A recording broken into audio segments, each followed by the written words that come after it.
Please आपका इनको आप लोग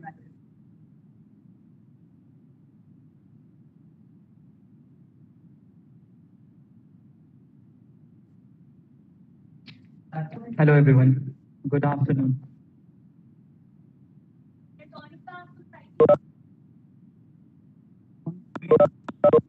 Good afternoon.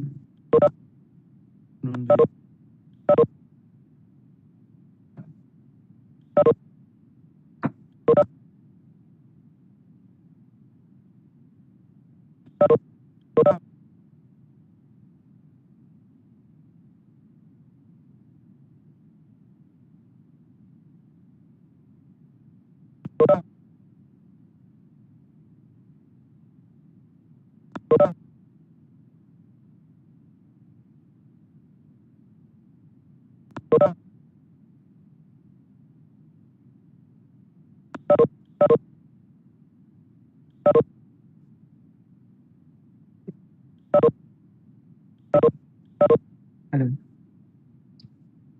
Hello. Hello. Am I audible? Or could you confirm, is there any echo from my side? There's nothing, Ashish. You are audible. And now, is it okay now? So Yes, we'll be yes. working without Yes, mic. sir, it's audible. So I guess I will try to address the audience present offline without mic, and we'll proceed with this here. And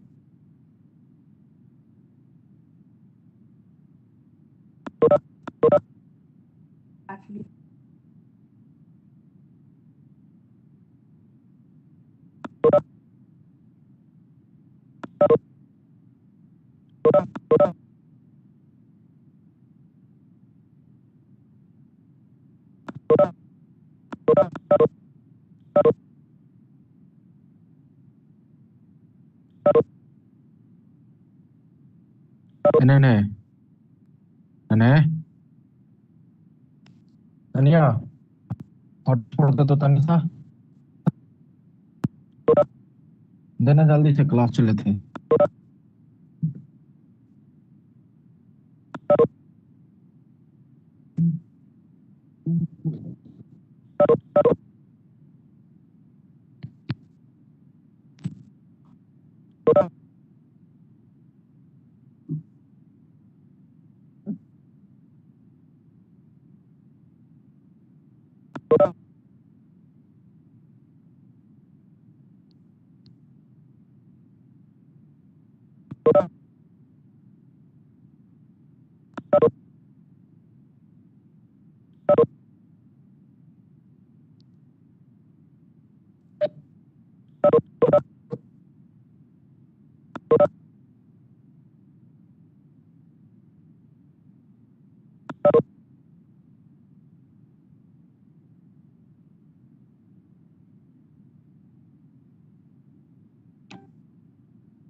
We are pleasure to have among us.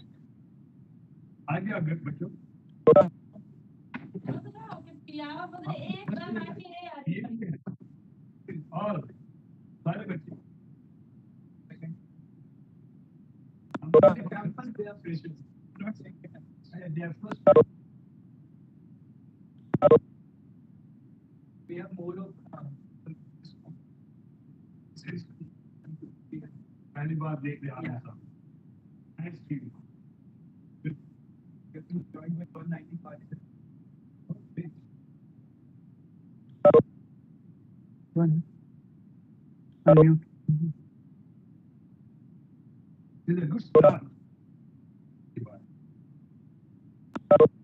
Good afternoon, all. Welcome to the orientation session of Rhetorica, the debating society of the Faculty of Social Sciences, Banaras Hindu University. We are pleased to have Dr. A.K. Kaul, the professor, former professor, Department of Sociology, with us. We also have our convener, Dr. Anuradha ma'am, with us.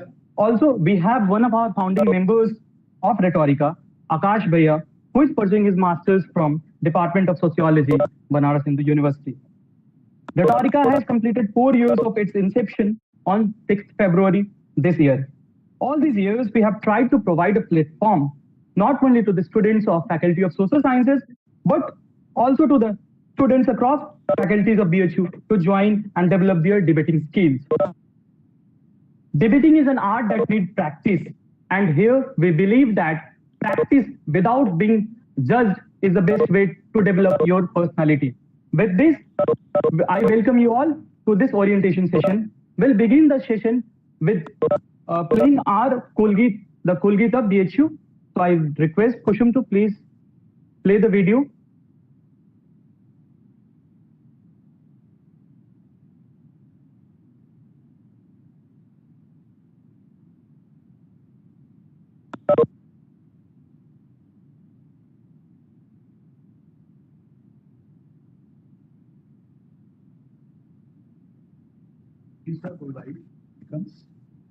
So he's busy.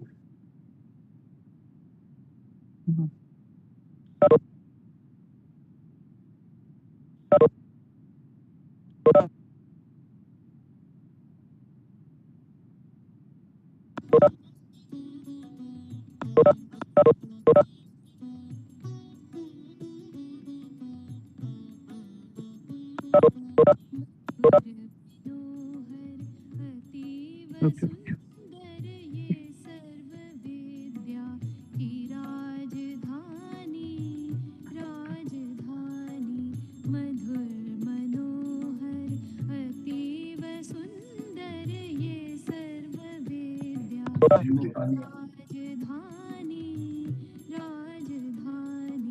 ये तीनों लोकों से न्यारी काशी सुज्ञान धर्म और सत्य राशि बसी है गंगा के रम्य तट ये सर्व विद्या की राजधानी, राजधानी मधुर मनोहर अतीव सुंदर, ये सर्व विद्या की राजधानी, राजधानी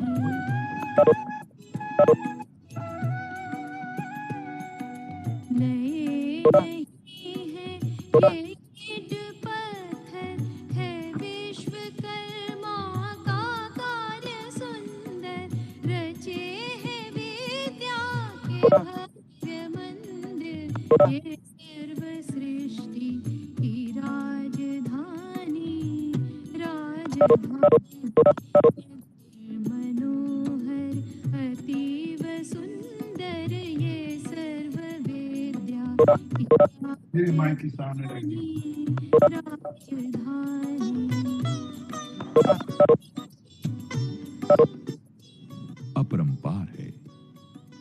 यहाँ की है ये पवित्र शिक्षा कि सत्य पहले फिर आत्मरक्षा, बिके हरिश्चंद्र थे यहीं पर, ये सत्य शिक्षा की राजधानी, राजधानी मधुर मनोहर अतीव सुंदर, ये सर्व विद्या की राजधानी, राजधानी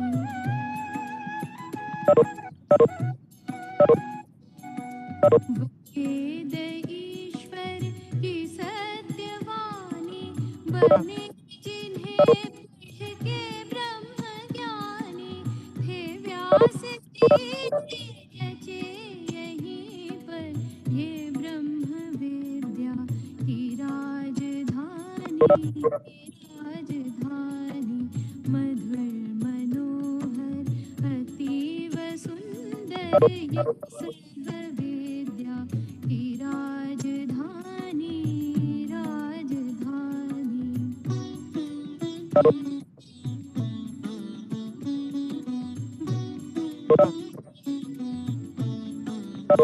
Lock the room, please.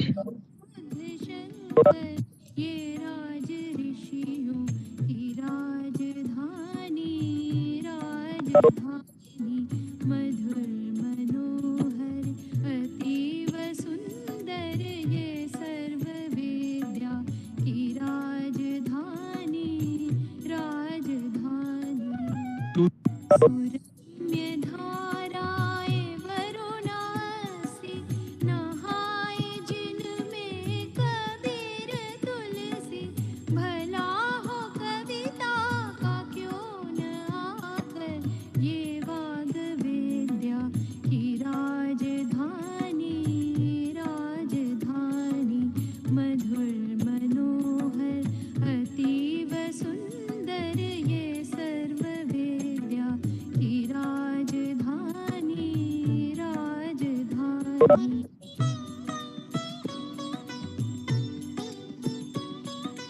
विविध कला अर्थशास्त्र गायन, गणित खनिज औषधि रसायन, प्रतीचि प्राति का मेल सुंदर, ये विश्व विद्या की राजधानी, राजधानी मधुर मनोहर अतीव सुंदर, ये सर्व विद्या की राजधानी, राजधानी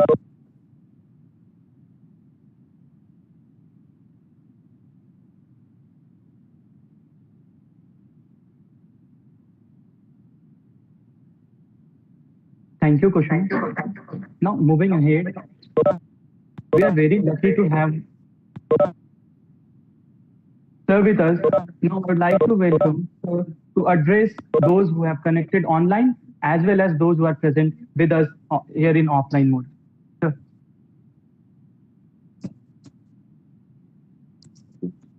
This way you have to use. I had to use. Yes, you- sir. So that as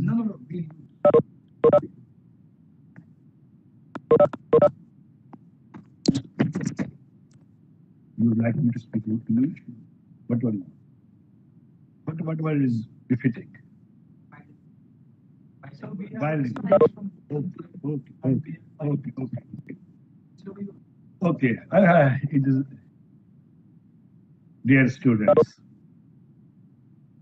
you know how I am here. In fact, I was just to meet Dean Faculty Social Sciences, a good friend of mine. Who am I? Let me first introduce myself. I have my active service in Banaras University, Professor of Sociology. University was gracious enough to give me emeritus, and that remains till 70. So in a way, I am associated with this university actively, and it is how I am with you today. This is nice to see young boys, young girls coming to this university. And that too, after this COVID era is gone, we see young faces smiling again. I'm sure you love this place. You like this place. And why? How is it different? This university is different in a sense that you will meet all types of, all varieties of, all classes of students here. Be it technology, medical sciences, human sciences, social sciences, all are there. So what's important now then? Very important thing is that you have to draw your own book. And because I am speaking to those fellows who will be tomorrow torn players, path setters, pace setters, you are the leaders, one who speaks in debates, in symposiums, seminars, supposed to be the cream of the society, cream of the universe. You are chosen one that way. And that joy, that glory, that smile, those smiles should always remain with you. You know, it's a privilege to speak. We are all language games. We are not social animals. We are language games, language animals. So the more you have good language, good packaging, how to speak, what to speak, softness, modesty, you will almost all overcome the othering. Otherwise, outside the room is the other, and other is unpredictable. But because of your this asset, this language, this communication, the sense of that you are somebody, that should give you confidence. Once you have confidence, you can conquer all. I'll speak on a couple of things, which I think I must tell you as an elderly person, senior person, or as your guardian. What is important that you have to empower yourself. And you have said in that, you are already there. Empowering means empowering language, empowering communication, empowering interaction. And that's the most important. How do you empower yourself? You must know as many languages as you can. And your communication must be soft. Your communication must be endearing, orally, but rationally, but at the same time, you must know that the other is somebody of mine. You are not competing with anybody. At the same time, you are winning. Language must be as such that you are winning in this bad world. You know, Ukraine is under this fire from Soviet Union. World has become ugly. Boundaries are lost. Institutions are gone. There's a trust deficit. In this era of trust deficit, there are two things important. One is that you must know as many languages as you can. That is your empowerment. Second thing is that you must know this computer, playing computer, earning computer. If you have this thing, because you are the now pace setters. Whatever you are, you will be referent for them. Other students will just see at you, look at you. And this is the important thing that one, that you have to draw your own boundary. This is my freedom. This is my security. This is my boundary. Beyond this boundary, I cannot go. That social boundary is yours. That boundary is yours. Once you own that boundary, and that is your freedom. Nowadays, what happens? In previous years, some decades ago, when we were born, when I was of your age, maybe long back in 1960s, 1970s, early 70s, then freedom and security of these were intrinsic. Azadi और सुरक्षा एक साथ थी। आप घर में थे, लग रहा था कि घर में मेरे पिताजी सबसे ज्यादा जानते हैं, सबसे सुरक्षा मुझको मिलेगी, मेरे माँ बाप सबसे ज्यादा अच्छे हैं। और घर में परिवार था, ये पूरे मजबूती के साथ हम घर में जुटे हैं, आपकी सुरक्षा भी है, आजादी भी। स्कूल या कॉलेज में this all that I have, my best institution, यहाँ मेरी सुरक्षा भी है, आजादी भी है। अब ये टूट रहा है। घर से बाहर आप जाएंगे, आपको लग रहा है कि सब पराया है, अदर से कहते हैं, अदर परायापन है, एस्ट्रेंजमेंट है, ठीक है। आपको लग रहा था कि मेरे माँ बाप में पावर ही उतना नहीं है कि जो मुझे सुरक्षा दे सकते हैं। आपकी लिमिटेशन का ख्याल आता है। And then you have Mr. Google, everything. Teacher को भी आप पता दे रहे, खुद पता ही नहीं, गूगल से ज्यादा जानता है। So what is the liability? So जब ये ट्रस्ट धीरे धीरे खत्म हो जाता है, then आप लोगों को we have identity crisis. We have identity because we have to be somebody. We have to have some anchor. हमें कुछ होना चाहिए। उस identity crisis रखने के लिए either you go to the genealogy field, you go to religion, you go to other processes कि मैं कौन, who am I? उसके लिए जरूरी है बॉर्डर्स आर ट्रांसिडेंटल, और संरक्षण तो है नहीं उसका, मगर पासपोर्ट इंपॉर्टेंट है। आप जा नहीं सकते हैं। हम लोग एक किस्म के ये हो गए हैं कि दैट वी आर नॉमेड्स।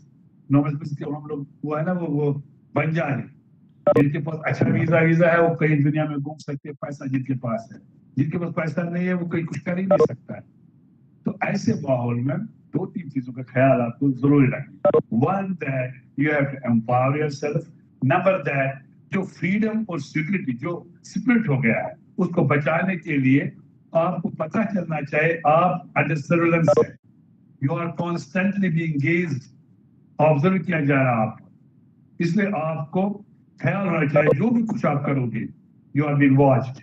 पहले ये ख्याल था कि यार कौन है मेरे पास, मैं पाप भी करूंगा कुछ भी करूंगा, मुझे कोई देखता नहीं है, लेकिन now you are being watched, you are being gazed, and इसलिए आपकी फ्रीडम भी पूरी कंट्रोल्ड है, पूरी खत्म हुई है, ये भी है। इसलिए मैं मानता हूं जिनके आप टॉलेज बियर्स है, पास सेटर्स है, ड्रीम ऑफ सोसाइटी है, ये जो आपका ये जो डिबेटिंग कैपेसिटीज है, ये और फ्लरिंग होनी चाहिए और पढ़ना चाहिए।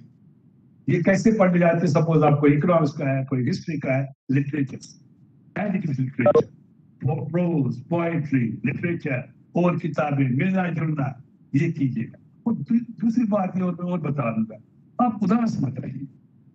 बहुत सारी चीजें मुझे नहीं आती, अभी भी मुझे खाना अच्छी तरह आता नहीं, पता नहीं उधर से। मैं जब विदेश जाता था मैं पूछता था यार ये खाना पता नहीं किसको फेंकूंगा, खाना नहीं आता है। इसलिए सीखने की कोई एज नहीं है, यू हैव टू लर्न। जो इस उम्र में सीखोगे वो बड़ा शानदार है। लर्न, सीखना कोई पाप नहीं है, किसी से भी सीखे। लैंग्वेज सीखना, खाना पीना सीखना, नरम बोलना, सलीके से बोलना, ये आपको आना चाहिए, यही एम्पावर करेगा। बाकी आप सब्जेक्ट में कैसे है, जिसमें कैसे में, एक उम्र के बाद वो एक लाइबिलिटी बन जाती है, वन डायमेंशनल बन जाते हैं। अगर आपने खेला नहीं होगा, हल्का फुल्का आवाज करने की होगी, मैं नहीं मानता हूँ कि तुमको अपनी बाउंड्री क्रॉस करनी है। Within that boundary you have to set your boundary. अब वो चला गया कि मेरे पिताजी क्या बोलते हैं, चाचा जी देखते हैं, टीचर जी देखते हैं, वो गया वो जमाना। Now who is watching, you are watching to yourself, और उसमें आपको अपनी बाउंड्री, अपनी सरहदें खुद कायम करनी। मुझे कितनी आजादी चाहिए, मेरी कैपेसिटी क्या है, मेरे घर की लिमिटेशन क्या है, अपनी लिमिटेशन क्या है, कैपेसिटी क्या है, वो आप पाइएगा। जब आप उसको पार करेंगे, दुनिया आपकी मुट्ठी में है, तो क्या चीज नहीं आप है। इसलिए I am sure that tomorrow when you will become the leaders in your own disciplines, you will excel in your professions, you will go overseas, you are a universal person. जब आप देश के हैं, यहाँ के हैं, यूनिवर्सिटी पर्सन, यूनिवर्सल पर्सन, तो आप कहीं भी जाए एडजस्ट हो जाएंगे। इसके अलावा मुझे एक शेर आ जाता है, परवीन शाह के जानते हो, पाकिस्तान की एक जबरदस्त शायरा थी, और उसको कम होने में उसका एक्सीडेंट हो गया, वो ऐसे सॉन्ग थी जी। उनका एक शेर मुझे बड़ा पसंद है। वो शेर ये है, हाय रे जान से गुजर जाने से बड़ा सान्हा है। सबसे बड़ी ट्रेजेडी क्या है? जान से गुजर जाने से, मौत से भी बड़ी ट्रेजेडी। हाय रे जान से गुजर जाने से बड़ा सान्हा है, शौक परवाज का टूटे हुए पर में है। शौक परवाज है, चलना चाहता है, यू वांट टू बी, लेकिन वो परवाज में पंख नहीं है, टूटे हुए पर है। वो टूटे हुए पर क्यों आएंगे, कैसे आएंगे? जब आप एम्पावर करेंगे। एम्पावर किसे करेंगे? लैंग्वेज से। एम्पावर किसे करेंगे? कंप्यूटर से। English is still the window of knowledge. आप इंग्लिश सीखिए, फ्रेंच सीखिए, उसके बाद के मैं भोजपुरी बोलूंगा, नो प्रॉब्लम। लेकिन सिर्फ भोजपुरी या हिंदी जानकर कहेगा कि नहीं ये सब बेकार है, that will not do, because आप यूनिवर्सल पर्सन है, आपको जाना है तो लैंग्वेजेस, कंप्यूटर, अपनी बाउंड्री तय करना और उसके संग में रहना मैं समझता हूँ, उसके बाद आप लीडर्स हो सकते हैं। Rest, god has been kind to you, your home people have been kind to you, कि आप खुद ब खुद इस सतह पर आ गए कि आजकल आप दैट योर आप बेखौफ हो गए, कॉन्फिडेंस आ गई है कि हम बोल सकते हैं, कोई टॉपिक हमको दिया जाएगा तो हम उस पर जस्टिस कर सकेंगे। ये है खुलने का जरिया, मिलने का तरीका, बिकॉज आप जैसे जब निकलेंगे तो दुनिया अलग अलग है, और यही एक चीज है जो आपके साथ एसेट है, कैपिटल है, इनविजिबल पूंजी। ये पूंजी आपके साथ रहेगी, आपको नजर नहीं आएगी, लेकिन मैं जानता हूँ कि एक इनविजिबल पूंजी आपकी की है जो तमाम लॉक, तमाम दायरे खुल सकते हैं अगर आपको बस कम्युनिकेशन आएगा, अंदाजा लगेगा और कॉन्फिडेंस आएगी। I am sure you will win all these things. With these words, I wish you all the best. Wish you a happy tenure, happy successful stay in Banaras University and excel in your field. जो भी कुछ करो, passionate होकर करो, खूब करो और अपनी बाउंड्री में खुद रहो, अपनी डिस्ट्रिक्ट में खुद रहो और अपना हीरो बनो, अपना लीडर बनो, and be good to everybody, be kind to yourself. Thank you very much.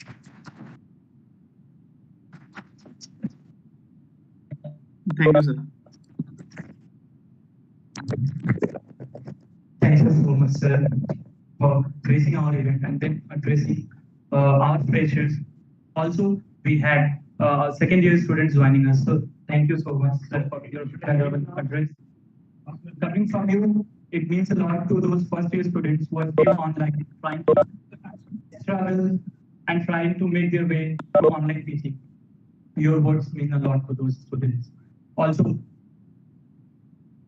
now, moving ahead, I would like to call our coordinator of Rhetorica, Ayush Bhaiya.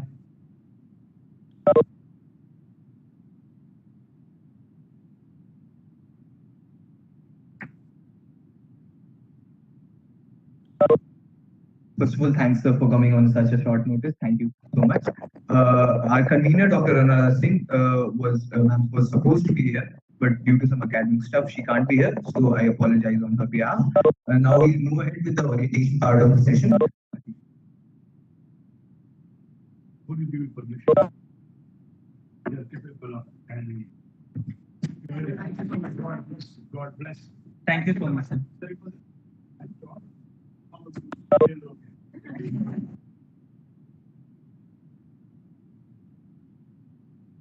Now, moving ahead in our session, now we would like you to know the nuances of debating. What is debating and what is not debating?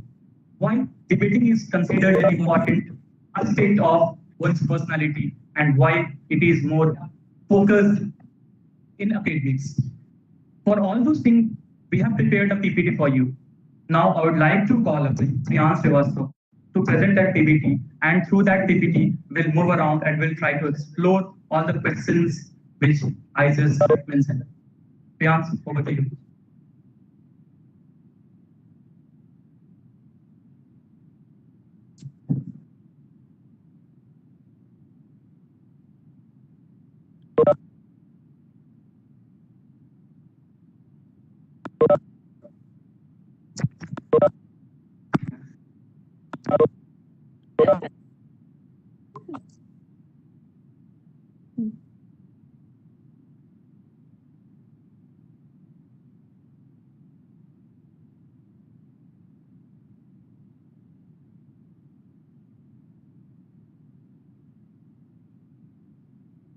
Is the screen visible?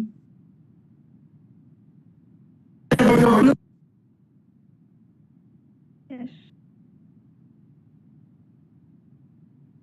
It is visible now, Priyansh. Yeah, screen is visible.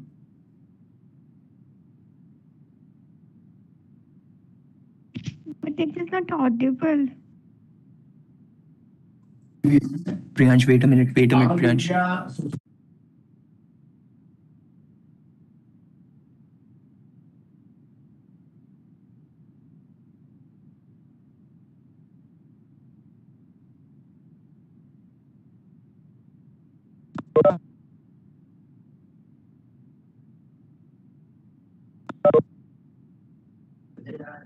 और इस समय विश्वविद्यालय में क्या होता है, जैसे हम प्रोफेसर, तो हम छोटे हैं, मतलब कि जो प्रोफेसर की उच्चतम स्तर का सम्मान बहुत अधिक होता है। तो विश्वविद्यालय में बहुत कम लोग इमरेटस प्रोफेसर होते हैं, बहुत कम लोग इमरेटस प्रोफेसर होते हैं। उनमें से एक वो कह रहे थे कि उनको पता ही नहीं हमारे बारे में, कई किताबें लिखी, कई पेपर्स लिखे, कई सेमिनारों में पार्टिसिपेट किया, सिलेक्शन कमेटी में अब भी जाते हैं। महत्वपूर्ण बात तो यहाँ तो विश्वविद्यालय में बहुत से प्रोफेसर हैं ना, लेकिन महत्वपूर्ण बात यह है कि उस समय के प्रोफेसर हैं जब sociology department faculty of social science का बहुत शीर्ष पर था, उस समय के उस जनरेशन के आदमी, तो इनका इमरेटस प्रोफेसर बहुत बड़ी चीज होगी। जैसे हम रिटायर होंगे, आज निकल होंगे, तभी होंगे, तो हम क्या करेंगे? रिटायर होने के बाद हम क्या करेंगे? हमको पेंशन मिलेगी, घर में खा के सोएंगे, स्वस्थ हैं, हम काम कर सकते हैं। तो कोई आदमी काम जब तक जिए क्यों न करे? काम महत्वपूर्ण होता है ना, शरीर महत्वपूर्ण नहीं होता, काम महत्वपूर्ण होता, सोच महत्वपूर्ण होता, दृष्टि महत्वपूर्ण होता, चिंतन महत्वपूर्ण होता है। जो वरिष्ठ लोग हो जाते हैं, कितना अनुभव की खत्म होती है। आपके पास कोई अनुभव नहीं है, हमारे पास अनुभव ही अनुभव है। हम अनुभव को लेके मर जाए, इस अनुभव के लेने का क्या फायदा? तो इन अनुभवों का लाभ आप जिसके जनरेशन को हम दें, आपको हम सिखाएं कि आप कैसे बोलेंगी, आप कैसे लिखेंगी, आप कैसे चलेंगी, आप कैसे पढ़ेंगी, आप कैसे इंटरव्यू में परफॉर्मेंस देंगी, आप सोसाइटी के प्लेटफॉर्म पर जाएंगी तो कैसे अपने को एक्सप्लोर करेंगी। ये कौन सिखाएगा? ये हम सिखाएंगे। हम एक वीडियो बनाते हैं तो मिलियन मिलियन उसके व्यूअर होते हैं। हम क्यों अब हम इसको गर्व में रहें कि हम तो बड़े मिलियनर हैं? नहीं, हम चाहते हैं इनमें जारे बच्चे बैठे हुए हैं, इनके वीडियो में मिलियन मिलियन देखें, तब ना हमको गर्व होगा। ये कौन सिखाएगा? कैसे सिखाएगा? ये सिखाएगा टीचर्स और इमरेटस जैसे कौल साहब थे, ऐसे प्रोफेसर के इंटरेक्शन से। हमको नाराज नहीं होना है, आपको हम मानते हैं आप शून्य हैं, लेकिन हम हो सकता है हम भी आपसे भी कमजोर हो, तो हम आपसे सीखें, आप हमसे सीखें, हमसे जो सीखें उसको सीख करके आप बड़े बने, आपसे जो हम सीखें हम सोसाइटी में बांटें। कौटिल्य ने एक बहुत अच्छी बात कही थी, वह इस देश के एकेडमिक एरियाना का सबसे बड़ा मंत्र है, थियरी है। क्या कहा उन्होंने? मैं आपको सिखा दे रहा हूं, कहिएगा, लिख के दे दूंगा, याद कर लीजिएगा। उन्होंने कहा, अलब्ध लाभार्थी लब्ध परिरक्षणी रक्षित विवर्धनी वृद्धेषु तीर्थेषु प्रतिपादनी। संस्कृत में है कौटिल्य शास्त्री। इसका अर्थ क्या हुआ? जो प्राप्त ना हुआ हो उसको प्राप्त करना, लक्ष्य निर्धारित। क्या नहीं प्राप्त हुआ है? आपका लक्ष्य नहीं प्राप्त। ये बच्चियां बैठी हुई हैं, ये क्या लक्ष्य है आपका? हम पूछें, आप कहेंगे हम कंपटीशन देना चाहते हैं, आप कहेंगे कि हम जॉब करना चाहते हैं, हमको जॉब मिलना चाहिए। कैसा जॉब मिलना चाहिए? क्या सेटिस्फेक्शन का जॉब मिलना चाहिए? क्या नेशन, सोसाइटी, फैमिली को असिस्ट करने का जॉब मिलना चाहिए? क्या आपको और ऊंचा विवेकानंद बनने का जॉब मिलना चाहिए? विवेकानंद को कौन सा जॉब था? सन्यासी थे, न खाने की चिंता, न पढ़ने की चिंता, न कपड़े की चिंता। लेकिन उस काल में, जिस काल में आप भटक चुके थे, आप पराभूत थे, माने पराजित थे, उस समय वो सन्यासी दुनिया के मंच पर जाकर के आपके देश को वहां ले जाते। आपका काम नहीं है आपका देश बढ़े, आपका काम नहीं है कि आपका देश दुनिया में चमके, रूस और यूक्रेन में युद्ध हो रहा है, आप सभी जानते हैं। पता है कि सबको कि नहीं? किसको नहीं पता है? किसको नहीं पता बताए? क्या सबको? क्या रोल होना चाहिए भारत का? ये कौन सोचेगा? आप सोचिए, हम सोचेंगे, वरना हम सब मिलकर सोचेंगे। क्या होना चाहिए कि ह्यूमैनिटी को बचना चाहिए, वायलेंस नहीं होना चाहिए, किसी देश के सॉवरेनिटी को नष्ट नहीं होने देना चाहिए, किसी के सनक से, पागलपन से या जिद से कोई राष्ट्र को नष्ट करने का अधिकार किसी को नहीं। हमको कोई अधिकार नहीं है कि बिटिया जो बैठी हुई है, क्या कहते हैं, लैपटॉप, हमको नहीं आती अंग्रेजी, क्या लैपटॉप लेकर के कि हम इसको बढ़ने से रोकें, कोई अधिकार नहीं। हमारा क्या अधिकार है? ये बिटिया नासा पर अपना चेहरा चमकाए, ये हमको अधिकार। ये बिटिया विवेकानंद बने, ये हमको अधिकार है। ये बिटिया देश का नेतृत्व करे, ये हमको कैसे बनाने का काम। तो अलब्ध लाभार्थी जो ध्येय प्राप्त ना हो उसको ध्येय निश्चित करना। अब मान लीजिए आपका ध्येय निश्चित हो गया, ध्येय निश्चित हो गया कि हमको फला चीज बनना है, हमको ये करना है, उसकी रक्षा करना जरूरी होता है। ध्येय बनाना तो आसान है, ध्येय की रक्षा करना, एम की रक्षा करना बहुत कठिन होता है। एक कदम आपने रखा, दूसरे कदम पर कठिनाई, सीढ़ी रखेंगी, पहले सीढ़ी पर रखेंगे तो कोई परेशानी नहीं होगा, जब दूसरी सीढ़ी पर चढ़ेंगे थोड़ी परेशानी होती है, तो दूसरी सीढ़ी करिए कि रक्षा करिए। और जब वो रक्षा हो जाए तो क्या करेंगे? उसको बढ़ाइए, बांटिए, विकसित करिए, बांटिए उसको। अब जब बांट दीजिएगा तब क्या होगा? आप जैसे अनेक लोग बन जाएंगे। तो हर परिवार का बेटा, हर परिवार की बेटी, हर समाज का बड़ा आदमी कौल साहब की तरह क्यों ना विवेकानंद बने, क्यों ना कबीर बने, क्यों ना अंबेडकर बने, क्यों ना नेहरू बने, क्यों ना गांधी बने, क्यों ना तिलक बने, क्यों ना जेपी बने। सबको बनने का अधिकार है। ये उदाहरण हमारे सामने है। फिर इन धारणों को प्राप्त करने के लिए आपको अपने माइंडसेट को और नैरेटिव्स को निश्चित करना। हमारा युवा क्या करता है? भटक जाता है, जा रहा है, लंबी सी गाड़ी गुजरी, हमारे साथ चलिए, मैं आपको मेंटलिटी बताता हूं, देखेगा 2 मिनट खड़ा होकर देखिए, हम उसको समझ जाएंगे क्यों देख रहा है। वो ही सोच रहा है कि लंबी गाड़ी मेरे पास क्यों नहीं है। वो ये नहीं सोच रहा कि लंबी गाड़ी पर बैठा हुआ उसका मालिक ने क्या क्या किया है उसको पाने के लिए। ये नहीं सोचते, हमको मिल जाना चाहिए। कोई भी सफलता, कोई भी ऊंचाई बिना परिश्रम से नहीं मिलती। कोई परिश्रम कम करता है, कोई परिश्रम, हर आदमी के दिमाग एक जैसे हो संभव नहीं है, लेकिन परिश्रम तो सबका हो सकता है ना, हाथ पैर नाक पैर सबको है। ये करना चाहिए। और ये करिए विश्वविद्यालय। आप सोचिए, इस विश्वविद्यालय की रचना जिस महापुरुष ने की है, वो जब आया होगा यहाँ कुछ नहीं रहा होगा, क्या सोचा होगा? तय किया होगा अलब्ध लाभार्थी कि हमको नालंदा विश्वविद्यालय की तरह हमको एक विश्वविद्यालय बनाना है। कुछ नहीं है उसके पास, कैसे बनेगा? धन चाहिए, जमीन चाहिए, साधन चाहिए, तो क्या कोई बात, हम कहां से कंपनी खोलेंगे, हम कहां से उद्योग अंबानी बनेंगे, अडानी बनेंगे, या कोई कहा कि कोई बात नहीं, हमारे हाथ तो है ना, भीख ही मांग लेते।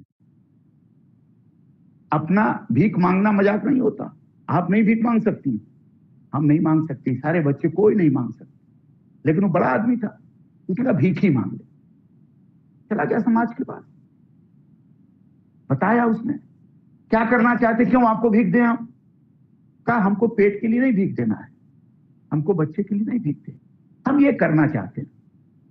लोगों को अच्छा लगा, लोगों ने भिक्षाटन किया। भिक्षा के आधार पर विश्वविद्यालय, किसी के बाप ने अपने घर बेच के नहीं विश्वविद्यालय को दिया, भिक्षा से, और भिक्षा मांगा और आपको लौटा दिया। 106 साल का ये विश्वविद्यालय भिक्षा के आधार पर खड़ा है और पिछले 106 सालों में इस विश्वविद्यालय ने लाखों लोगों को पैदा किया।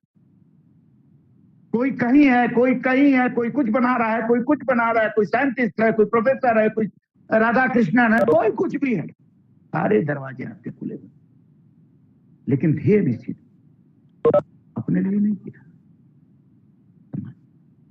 आप अपने लिए करिए, आप अपने लिए संतुष्टि करिए। आप लंबी लंबी कार पर बड़ी बैठिए, आप हवाई जहाज अपने सर पर लेके घूमिए, कोई प्रॉब्लम नहीं। लेकिन कब तक? कभी तो ऐसा मौका आएगा जब आपको उससे उबन होने लगेगी। बहुत बड़ा भोजन आपके सामने थाली में बिठा के रख दिया गया, कितना खाएंगे आप? किसी पॉइंट पर जा करके वो भोजन आपको, स्वाद आपका बिगड़ जाएगा, तो आप क्या करें? भोजन फेंक दें? नहीं, फेंकना नहीं है। आप खूब पेट भर लीजिए, लेकिन पेट भरने के बाद जब आपकी संतुष्टि हो जाए तो उसके बाद भी अगर मिले तो अपने मित्र को दे दी, अपने परिवार को दे दी, अपने घर के अगल बगल रहने वाले लोगों को दे दी। वो आप कैसे बन जाएंगे? इसलिए विश्वविद्यालय, आज का युवा इस तरह का सोचता ही नहीं है। वो सिर्फ चाहता है कि हमको जॉब मिल जाए। जॉब मिलता है, अपने काबिलियत के अनुसार मिलता है, लेकिन जॉब पाने के बाद वो ठहर सा जाता है।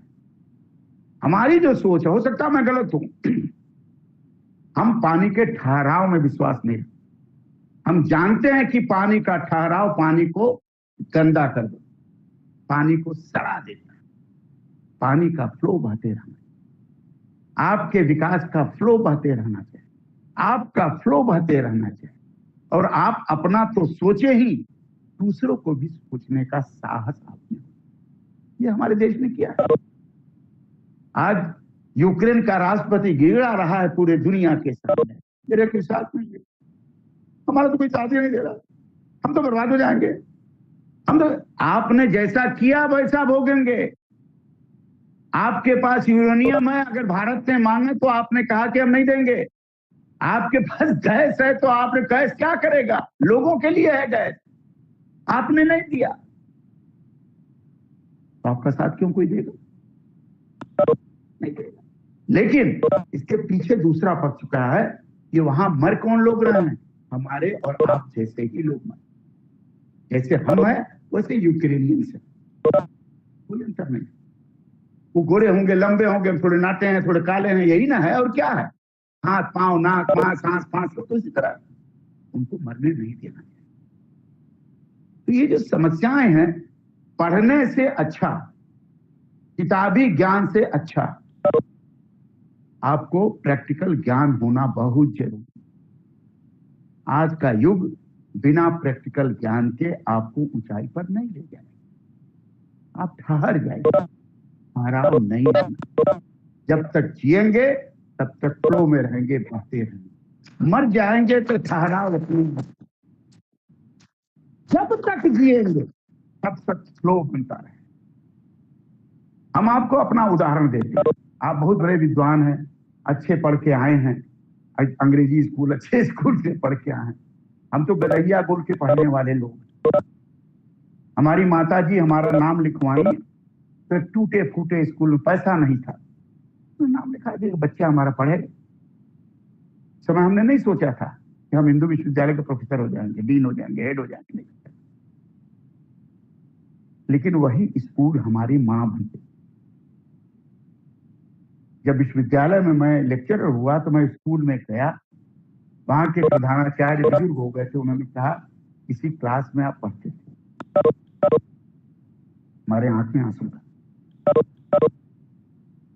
पहला तनख्वाह, दूसरा तनख्वाह, तीसरा तनख्वाह हमने दी, इसको ठीक करा, इसमें बच्चे हमारे लिए सब बच्चे, ये भाव आप में क्यों ना आए? कौन ले आएगा? आप में आएगा। आपको इसको सोचना पड़ेगा, नहीं तो आपकी पीढ़ी बर्बाद हो जाएगी। आपकी पीढ़ी आपके कारण है, आपकी पीढ़ी किसी प्रधानमंत्री राष्ट्रपति के कारण नहीं है। आपका परिवार आपके परदादा ने संभाला है, तब आपके माता पिता हैं, तब आप आई हैं। उन परदादाओं को भूल जाएं। ये तो दुखद का दुखदतम है।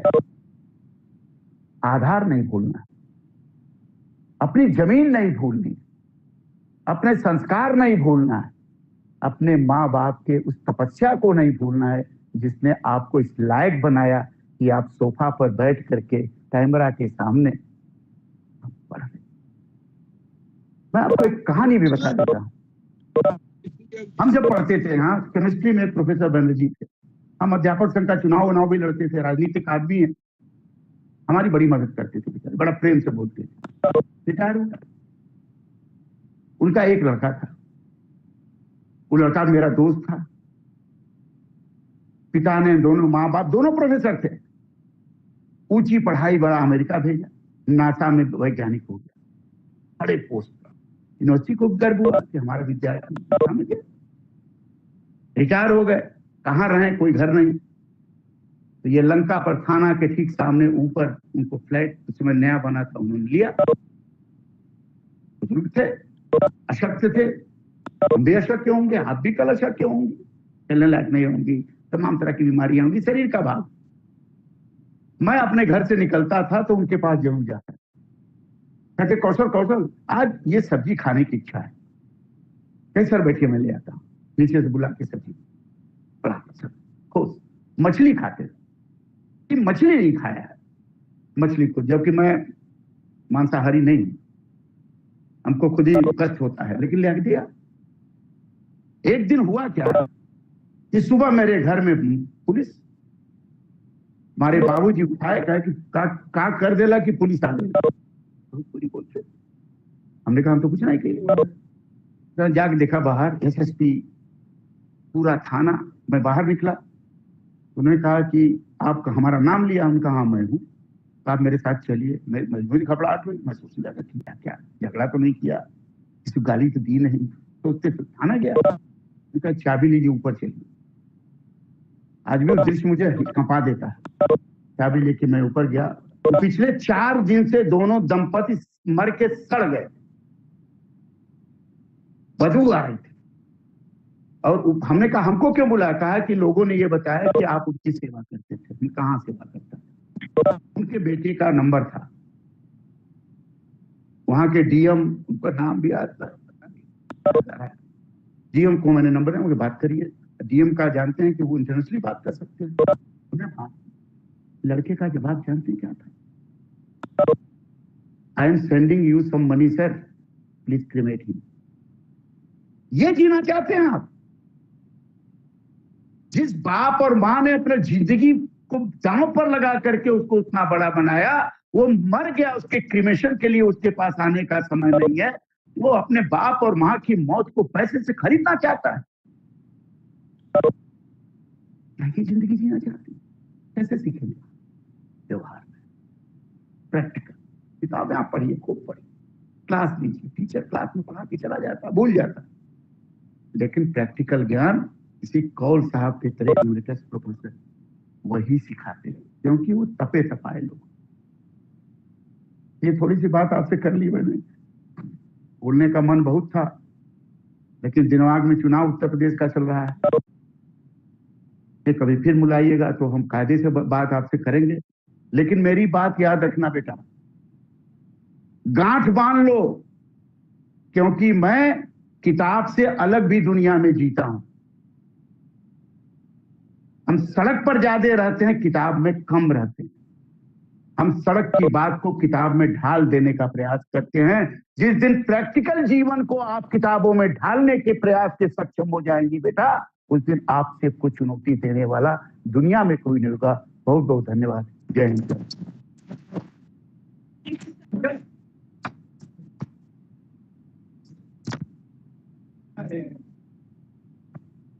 बहुत बढ़िया। आप बुक करिए, अरे ले आओ ना, और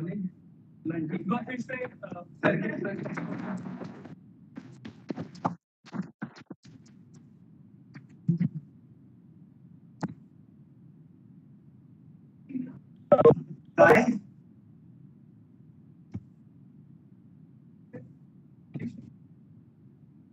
so this was our dean, Professor K.K. Mishra sir, who were addressing the offline students as well as you guys. I hope you enjoyed and you understood the message which he was trying to convey. Now, coming back to the flow of event, I would like to welcome once again Priyansh to move ahead with the PPT.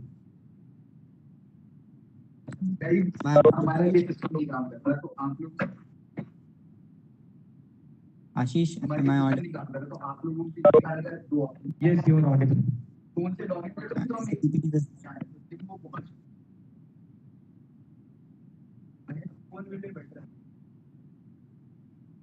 Is the presentation visible to all of you? Could you please confirm? Yes, Priyansh, you are audible. Okay. Very warm good afternoon to all of you.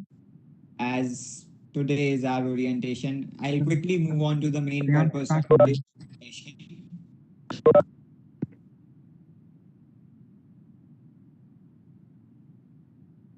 Ashish, may I continue?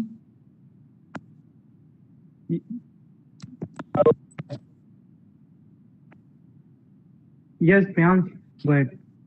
Okay, so I'll quickly move on to the main purpose of this orientation, which is to let you all know about what is debating actually, what is its importance, and what are its different forms, and what Rhetorica does in field of debating. Other than that, in the last segment of the presentation, we will introduce you to our team. We'll have a quick revisit to our activities as well. So moving on to our first slide, which is about what is debating. I guess it has a varied definition, and all of you would have a particular definition of debating in your minds. For me, debating is like an expression. आप अपनी तरह बोलिए लेकिन कहिए ये platform आपको आगे बढ़ाने का महत्वपूर्ण प्लेटफॉर्म है होता क्या है इस प्लेटफॉर्म पर एक दूसरे का देखते हैं ना सब लोग सोशल मीडिया वाले कुछ नहीं चीजें गाली देने लगते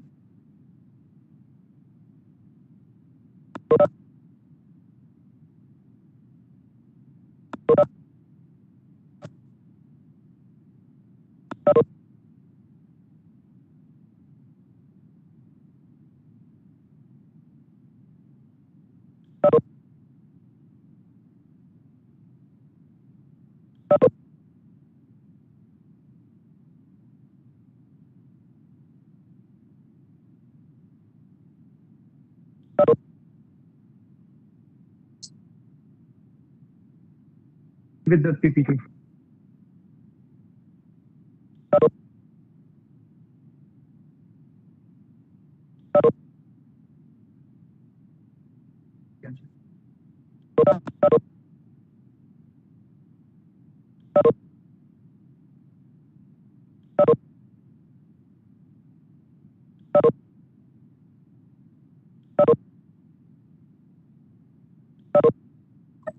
Ashish, may I restart?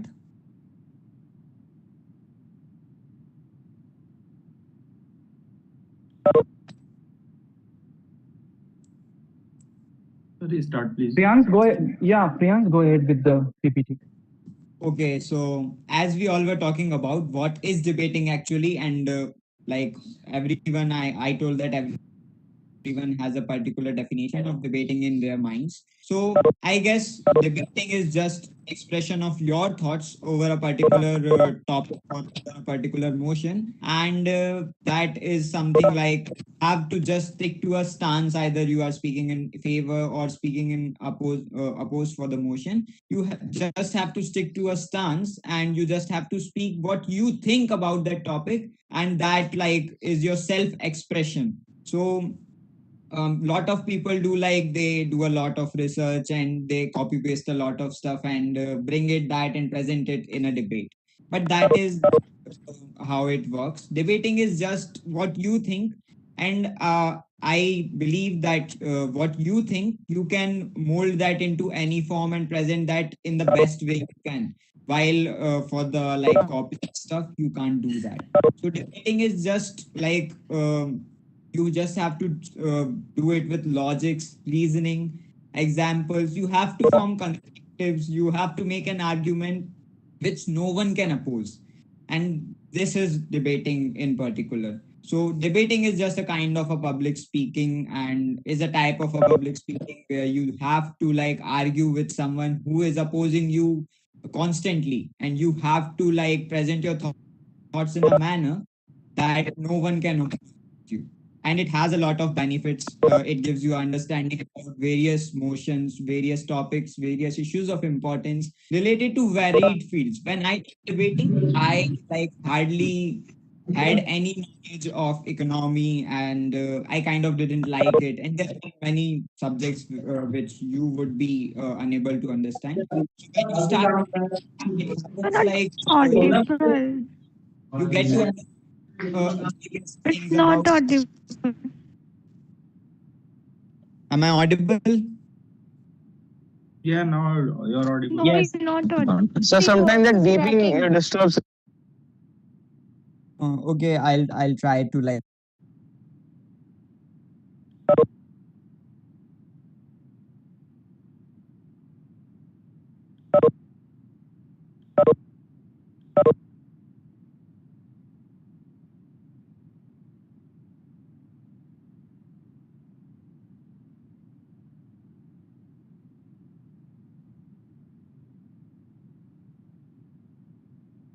You were audible. Please continue.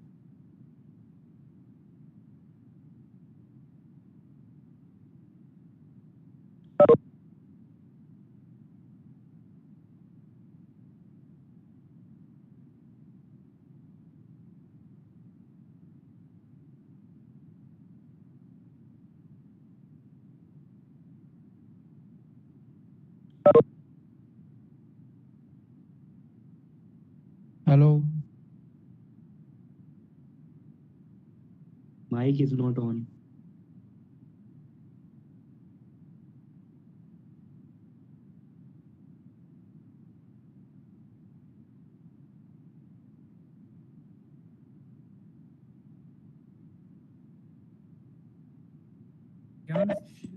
Sajal, I would like Sajal to like present the importance of debating in students' life.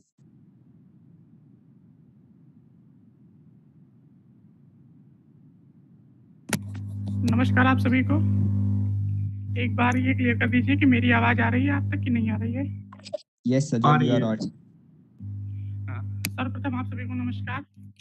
और रिटोरिका वाद विवाद समिति सामाजिक विज्ञान संकाय काशी हिंदू विश्वविद्यालय द्वारा आयोजित आज के इस अभिविन्यास समारोह अर्थात ओरिएंटेशन सेशन में आप सभी का स्वागत और अभिनंदन। रिटोरिका वाद विवाद संवाद की समृद्ध परंपरा के क्षेत्र में कार्यरत एक ऐसी समिति है जिसका उद्देश्य तर्क संगत, युक्तिपूर्ण और तथ्यगत बहस को बढ़ावा देना है। कार्यक्रम की पूर्व पीठिका के अनुसार और विचार योग्य भी एक विषय ये है कि विद्यार्थियों को वाद विवाद में भाग क्यों लेना चाहिए। विद्यार्थी जीवन में इस तरह की समितियों का और उनके द्वारा आयोजित कार्यक्रमों में प्रतिभाग करने का औचित्य क्या है। सहज तौर पर एक लाइन में ये कहा जा सकता है कि वाद विवाद संवाद की परंपरा में उस प्रक्रिया में हिस्सा लेने से किसी विषय पर आपकी एक तार्किक सोच का निर्माण होता है। अगर हम लोग केवल अपने बारे में बात करें, चाहे मैं हूँ, चाहे आप सब लोग जो भी विभिन्न माध्यमों से जुड़े हुए हैं, हम सब देश के एक प्रतिष्ठित विश्वविद्यालय के विद्यार्थी हैं। वो प्रतिष्ठित विश्वविद्यालय जिस पर देश की बौद्धिक संपदा के निर्माण का उत्तरदायित्व है।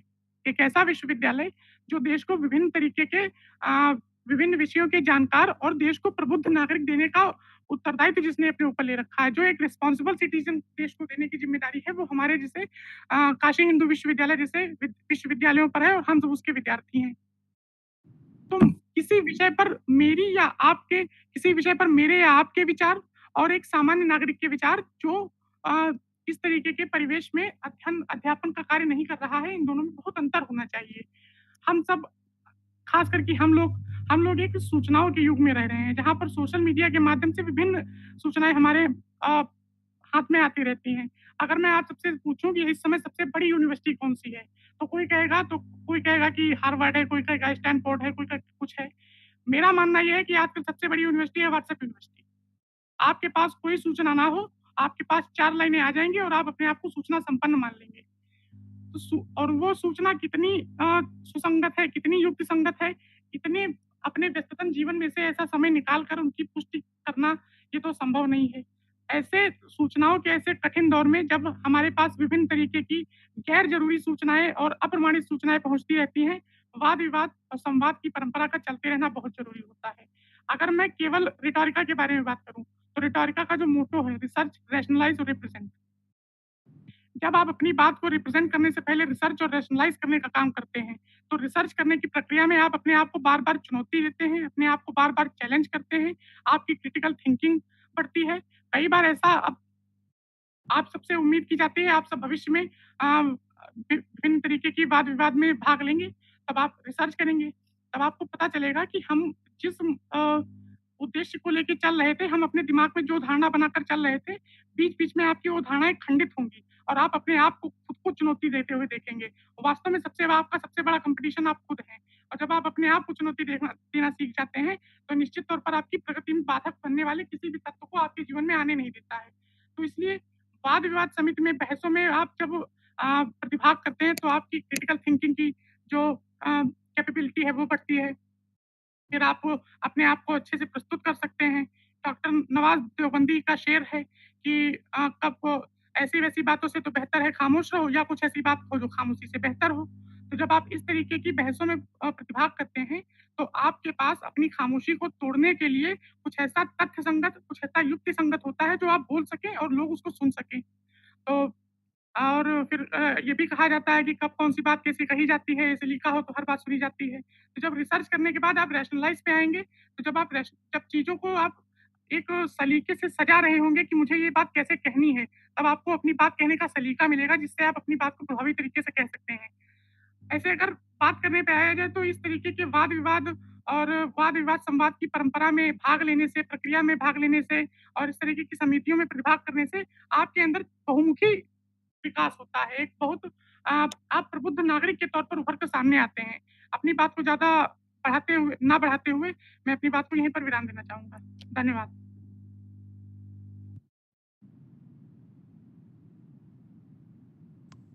Thank you very much, Sajal. Now, we'll quickly move on to the different formats of debating, which would be explained to you all by Kanika Tiwari.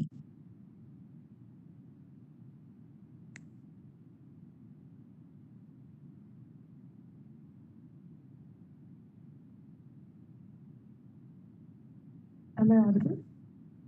Yes, Kanika, could you please be a bit louder? Yeah, sure. So today here I am to explain you about different forms of debating which Rhetorica conducts for you. To begin with, I'll name a few first. APD, which is your Asian Parliamentary Debate. BPD, which is your British Parliamentary Debate. Then conventional debate, discussions. Then your MUNs, youth parliaments, etc. So one by one, I'll take all of these and explain it in great detail so that you may have an idea what are you gonna witness being with Rhetorica. So let's begin with APD. So APD has basically two parties. One is government, one is opposition. Yeah, government proposes and defends the motion, and opposition refutes and negates the motion. So there are three members in each team: PM, Deputy PM, Government Whip with the government. And in the opposition, we have Leader of Opposition, Deputy Leader of Opposition, and Opposition Whip. So the PM aims to describe and give the background of the motion. And DPM then slowly advances the motion. But right after PM, we have speech by LO. LO takes the responsibility of refuting the motion and then opposing the motion proposed by government. Then slowly DPM advances the motion, re-establishes the facts stated by the PM. Then we have Deputy Leader of Opposition who tries to refute again. And then we have Government Whip and Opposition Whip, which rebuttal and summarize the topics for both government and opposition. Coming to British Parliamentary Debate, or BPD, it derives its rules from British Parliament, which is the House believes that we have motions named with this. So yeah, here we have four parties. One is your opening government committee, one is your opening opposition committee, then we have closing government committee and closing opposition. So if you make a compelling argument in DPD and you can get your motion passed if you are a part of government, then you clearly win the show. Moving ahead, let me explain you about conventional debate. So conventional debate is the regular debating we all have seen and done, for our entire school lives. You come up, you speak on a topic, and yes, if the jury likes your debate, your jury likes your speech, you get the award. And there are certain questions in between, in the rebuttal or the interjections, etc. Moving ahead, the discussions organized by Rhetorica are done in a way that you get to present an opening speech. After the opening speech is carried on and done by all the participants, you get your chance for interjections and to target what others said in their speech. Though not targeting them personally, but yeah, targeting what they said and questioning them. Then we have extemporaries. Extemporaries are a kind of debate or a speaking competition where you get your topic 2-3 minutes before your performance. And you get a prep time of 2 minutes or 3 minutes, whatever the jury says. Then, yes, when you are prepared, you come up on the stage and present your on the spot views about the topic. And if you do good, you always win the show. Then we have youth parliaments. In youth parliaments, we have delegates. We have two committees, firstly, Lok Sabha, Rajya Sabha. And each committee has their own delegates as leaders of Lok Sabha or Rajya Sabha. Then they discuss about a particular motion which they want to get passed or the opposition wants to get it refuted or cancelled. So in YPs, we have these special hours called question hours and zero hours. During the question hours, you can question the government about anything. You can question the ministers. During the zero hours, you can bring in discussions which were not a part of the motion, but yet you want them to be discussed. Then we have MUN, which you may refer to as Model United Nation Debate. There are various committees again: General Assembly, Social Cultural Constitutional Assembly, International Security Assembly. These assemblies have delegates from different countries. They present their opening speech.